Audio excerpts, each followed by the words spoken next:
Bangsa Johor, saya nak tanya, kenapa korang selalu kena eczema Hai, saya Dr. Maimuna, doktor residen di Klinik Ezna. Kalau kulit anda gatal dan tak sembuh-sembuh, kemungkinan anda mengalami eczema.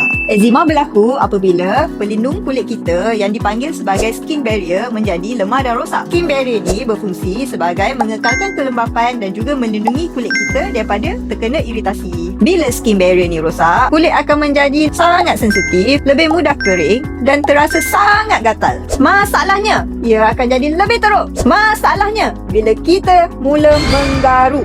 Lagi kita garu, lagi rosak kulit, lagi teruk eczema.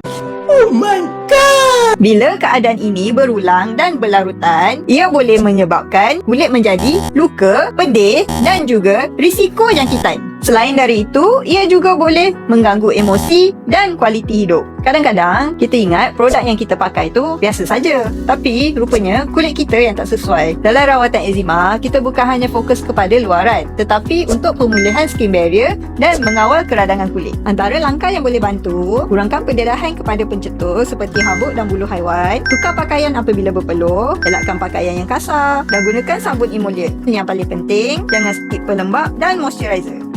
So, antara punca-punca ni, korang rasa yang mana satu mempengaruhi punca eczema korang? Tunggu apa lagi bangsa Johor? Ada masalah eczema tak? Kalau ada, jom jumpa saya di Klinik Ezna sekarang.